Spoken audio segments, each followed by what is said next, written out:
Good morning दोस्तों। आज का टॉपिक है हमारा पल्स। पल्स क्या होता है? पल्स होता है pulsation of is a feature of artery. कोई भी आर्टरी होती है उसका फीचर होता है पल्सेट करना। Pulsation is a feature of artery.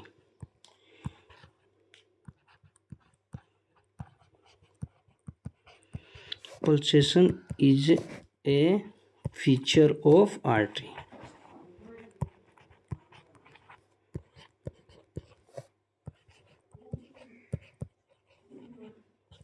Artery okay. Except but all artery, जितनी भी आर्टरियाँ होती है वो पल्सेट करती है। एक्सेप्ट कुछ वेन होती है जो भी वो भी पल्सेशन करती है। एक्सेप्ट दो ऐसी वेन है वो भी पल्सेशन करती है। कौन कौन सी दो ऐसी वेन है? नंबर 1 है central retinal vein, central retinal vein. और नंबर 2 क्या है? नंबर 2 है jugular vein. Number 2 jugular vein. Jugular vein की एक्सटर्नल और इंटरनल दोनों ब्रांच पल्सेट करती है। एक्सटर्नल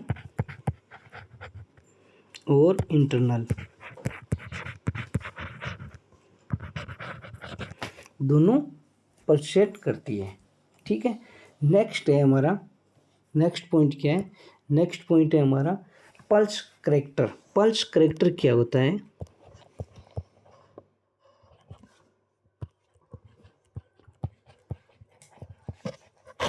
पल्स करेक्टर हम कहाँ पे चेक करते हैं? पल्स करेक्टर हम चेक करते हैं C4C मतलब कि कैरोटिड आर्टरी पे, कैरोटिड आर्टरी पे। ठीक है, C4C याद रखना, C4C कैरोटिड आर्टरी पे। नंबर 2 नेक्स्ट पॉइंट क्या है? पल्स रेट हम कहाँ चेक करते हैं? पल्स रेट हम चेक करते हैं R4R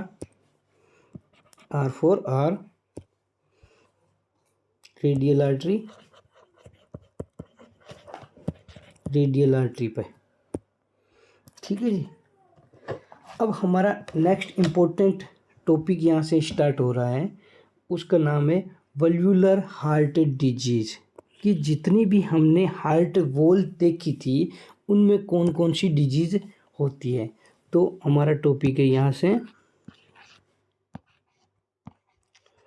वल्वुलर heart disease.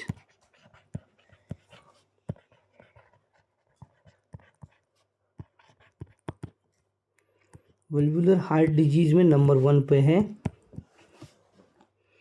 Number first है। इसमें मोस्टली नंबर फर्स्ट को एक बार छोड़ो, इसमें मोस्टली 2 टाइप की डिजीज़ होती है। इसमें कितने टाइप की डिजीज़ होती है? मोस्टली होती है 2 टाइप की डिजीज़। 2 टाइप की डिजीज़ कौन कौन सी होती है? एक होता है स्टेनोसिस, नंबर 1 होता है स्टेनोसिस। और सेकेंड टाइप की डिजीज़ होती है वो होती है regurgitation.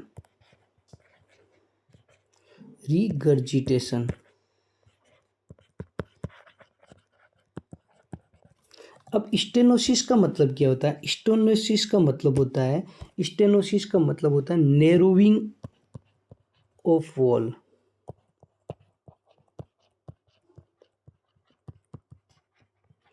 Narrowing of wall.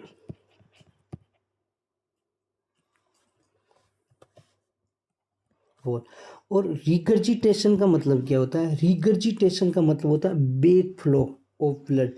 Blood का क्या होता है? बैक फ्लो हो जाता है, बैक फ्लो हो जाता है। अब इसको हम एक डायग्राम से समझते हैं। पहले डायग्राम से समझने के लिए ये देखो, ये हमारा क्या है? हार्ट है। रफ डायग्राम बना रहा हूँ। ये हमारा हार्ट है।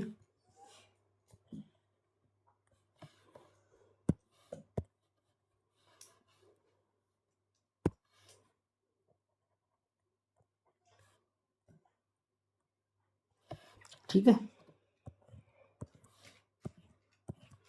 तो ये राइट एट्रियम है, right atrium, left atrium, right ventricle और लेफ्ट वेंट्रिकल। ये है एओर्टा और ये पल्मोनरी आर्टरी,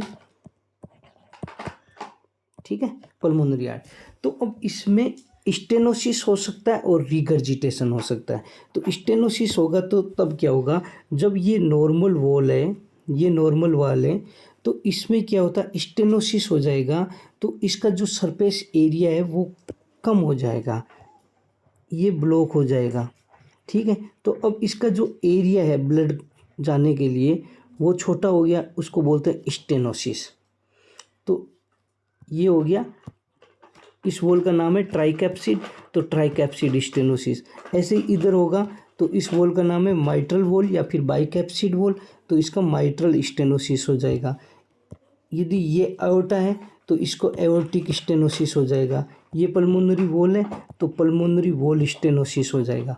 यदि यहाँ का सरफेस एरिया नैरो हो जाएगा तो स्टेनोसिस हो जाएगा। और रिगर्जिटेशन, रिगर्जिटेशन का मतलब क्या है कि जैसे ही blood, for example left ventricle के अंदर ब्लड आया, ये ब्लड लेफ्ट वेंट्रिकल के अंदर ब्लड आया राइट एट्रियम, लेफ्ट एट्रियम से। अब जैसे ही ये लेफ्ट वेंट्रिकल कॉन्ट्रैक्ट करेगा, कॉन्ट्रैक्ट करेगा तो ब्लड आर्च ऑफ एओर्टा में जाना चाहिए। जब आर्च ऑफ एओर्टा में ब्लड जाएगा उसी सेम टाइम इस वॉल के अंदर कोई पैथोलॉजी होगी, उसकी वजह से कुछ ब्लड नीचे की तरफ जाएगा और कुछ ब्लड ऊपर की तरफ जाएगा, तो ये वापस लेफ्ट एट्रियम की तरफ मूव करेगा। इसको बोलते हैं ब्लड का बैक फ्लो हो जाना, तो इसको बोलते हैं रिगर्जिटेशन, ठीक है जी। अब यहाँ से हम स्टार्ट करते हैं कि स्टेनोसिस कौन कौन सी, हर वॉल का स्टेनोसिस में क्या क्या एबनॉर्मलिटी हमें देखने को मिलेगी और हर वॉल के रिगर्जिटेशन में हमें कौन कौन सी एबनॉर्मलिटी देखने को मिलेगी। तो नंबर वन हमारा है,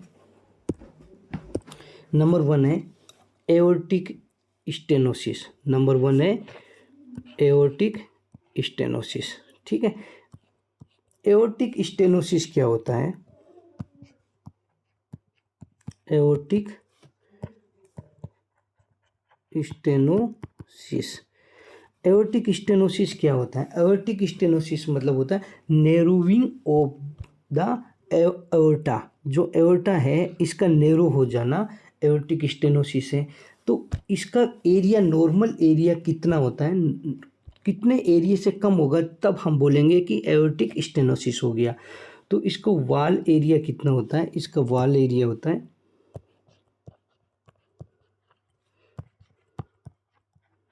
wall area less than 2.5 semi square, semi square से कम हो जाएगा तब हम इसको बोलते हैं एओर्टिक स्टेनोसिस, एओर्टिक स्टेनोसिस, ठीक है जी। अब इसमें पल्स कैसे, एओर्टिक स्टेनोसिस किसी पेशेंट को हो जाएगा तो इसमें उस पेशेंट की पल्स कैसे दिखेगी, पल्स में क्या एबनॉर्मलिटी हमें देखने को मिलेगी। तो पल्स, पल्स के लिए आपको एक निमोनिक याद रखना है, उस निमोनिक का नाम है tape, TAP,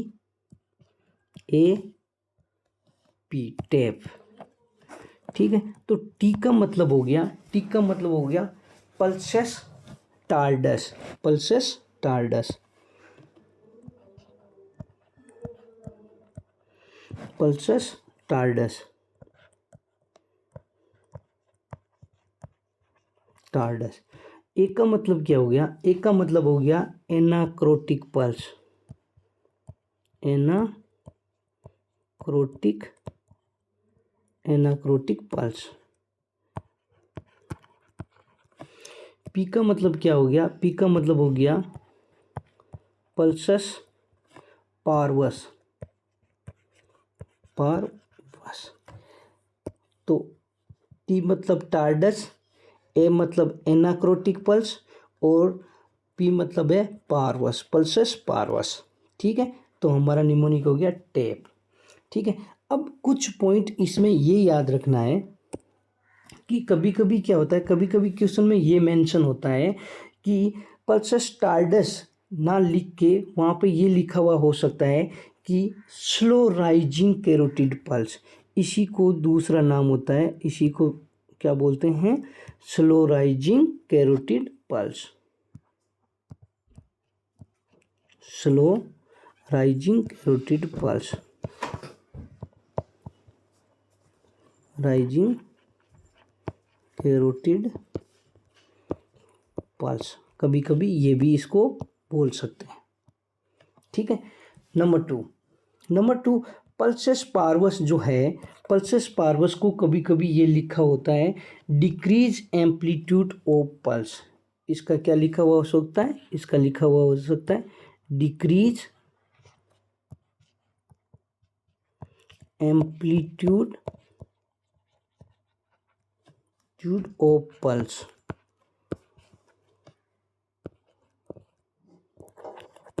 decrease amplitude of pulse, ये भी लिखा हुआ कभी कभी मिल सकता है आपको। नेक्स्ट है हमारा, इसी के अंदर नेक्स्ट पॉइंट हमारा क्या है कि इसमें मरमर कैसी दिखती है, इस पेशेंट में मरमर कैसी दिखती है। तो इस पेशेंट में हमें मरमर दिखती है, मरमर का हमारा सेपरेट टॉपिक है, हम अगले नेक्स्ट वीडियो में ये वल्वुलर डिसऑर्डर कंप्लीट होने के बाद मरमर का टॉपिक करेंगे, उसमें सेपरेट पढ़ेंगे। बट अभी के लिए आपको इतना याद रखना है कि इसमें एओर्टिक स्टेनोसिस के अंदर मरमर कैसी दिखती है। तो इसमें मरमर दिखती है, वो दिखती है इजेक्शन सिस्टोलिक मरमर। कौन से टाइप की मरमर दिखती है, इजेक्शन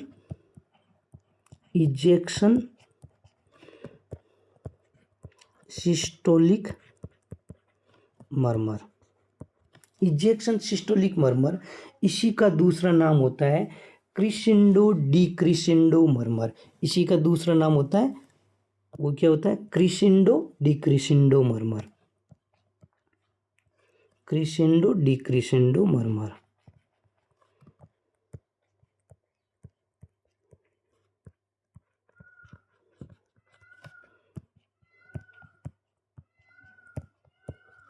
क्रिसेंडो डिक्रिसेंडो मरमर कैसी दिखती है, ये डायमंड शेप की मरमर दिखती है। इसमें कैसी दिखती है, ये डायमंड शेप की मरमर होती है। ठीक है, इसमें कैसी मरमर दिखती है, इसमें डायमंड शेप की मरमर होती है, ऐसी मरमर दिखती है।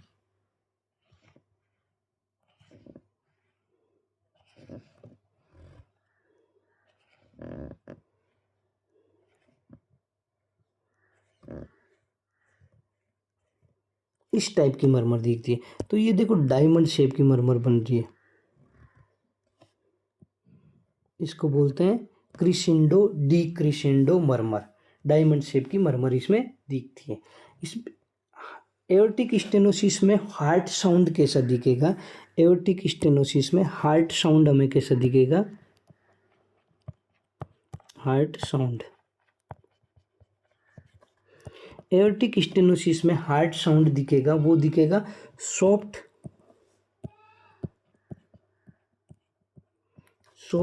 स्प्लिट S2 टाइप का, सॉफ्ट स्प्लिट S2 टाइप का हार्ट साउंड दिखेगा। और कभी कभी लेटर ऑन जब डिजीज काफ़ी क्रोनिक हो जाती है, लंबे समय से डिजीज होती है, तब इसमें S4 गैलोप भी दिखने को मिलता है, S4 गैलोप भी देखने को मिलता है, S4 गैलोप देखने को मिलता है। ठीक है। तो इसको एक पॉइंट बहुत इंपॉर्टेंट है जो क्वेश्चन में मेंशन हो सकता है, वो पॉइंट क्या है, वो पॉइंट ये है कि कैरोटिड ब्रिथ और थ्रिल प्रेजेंट किस में होता है, एओर्टिक स्टेनोसिस में। कैरोटिड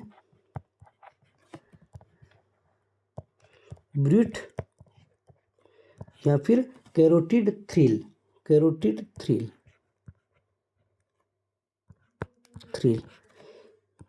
ये किस में प्रेजेंट होता है, ये प्रेजेंट होता है एओर्टिक स्टेनोसिस में। बहुत इंपॉर्टेंट पॉइंट है।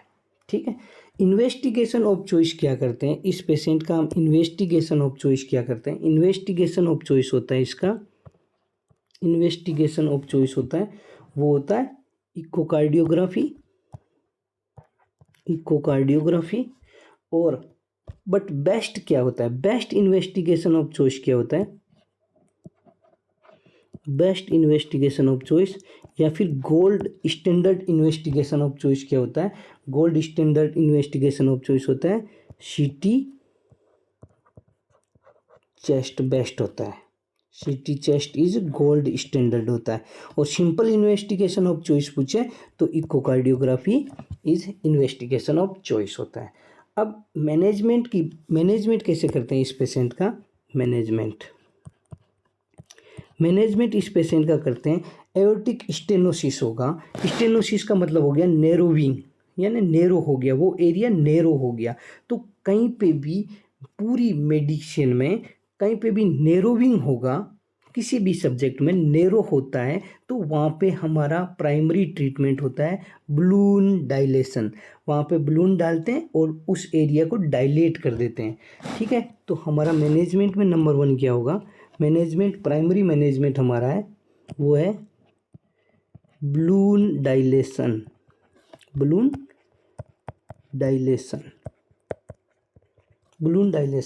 But balloon dilation Contra indicate कहाँ पे है, कॉन्ट्रा इंडिकेट होता है बलून डायलेशन, कॉन्ट्रा इंडिकेट कहाँ पे, कॉन्ट्रा इंडिकेट है ओल्ड एज पेशेंट में बलून डायलेशन हमें नहीं करना है, वहाँ पे हार्ट ये वॉल को रिप्लेसमेंट करना होता है। नंबर 2, और मैनेजमेंट में हम क्या कर सकते हैं, मैनेजमेंट में क्या करेंगे, replacement of a wall, replacement of wall,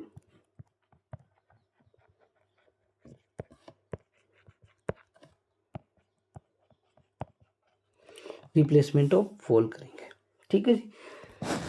thank you दोस्तों, ये हमारा टॉपिक था एओर्टिक स्टेनोसिस। नेक्स्ट वीडियो में हम बात करेंगे एओर्टिक रीगर्जिटेशन की और ट्राइकैप्सिड स्टेनोसिस और ट्राइकैप्सिड रीगर्जिटेशन की, ठीक है। Thank you guys, bye bye.